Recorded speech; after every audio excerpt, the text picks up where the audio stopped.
Hey, what's going on, everybody? This is Tyrone back with Tech Life.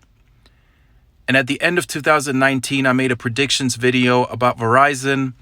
And in that video, I said that Verizon would spend most of their capital expenditure in 2020 on fixing congestion in a lot of areas.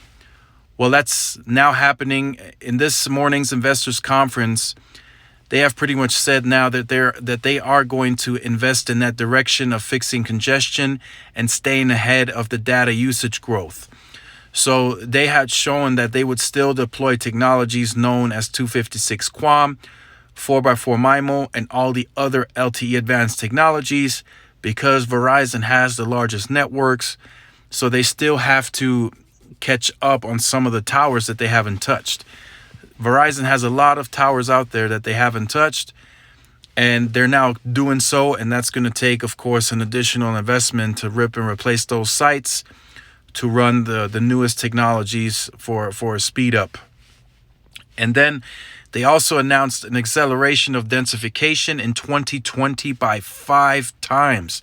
That's insane. That's the small cell deployment that they're going to do this year is going to accelerate by 5 times. That's going to take big money. That's huge money that they're going to spend on densification alone, and that's going to offload the LTE network by 5G. Of course, there is some proactive activity that needs to happen.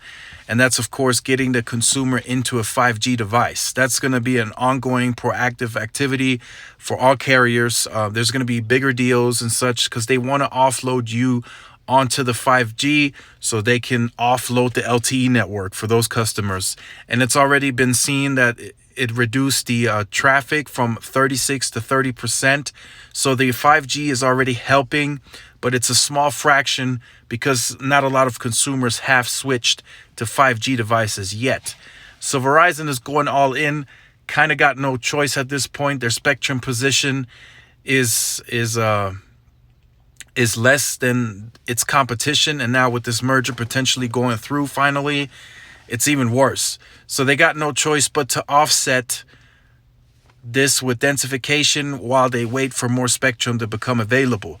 They can't just, they can't sit down or lay down and just, hey, I'm going to raise the white flag, I'm done. Verizon just can't do that, so they got to invest, and they got to invest heavy, and they may have to completely stop accelerating the network growth in terms of coverage to feed and spend on the network the way that they're going to do in 2020 and beyond. They're already accelerating that plan into 2021. They're expecting the usage to be at the highest. If you saw this chart, in 2021, they are expecting the usage to be the highest on streaming and data that it's been since 2016. And they are going to offset that again, like I said, by the small cell deployment. And they're going to throw in more towers, of course, as well. So let me know what you think about this. It's time for Verizon to do this. They've been slowing down quite a bit.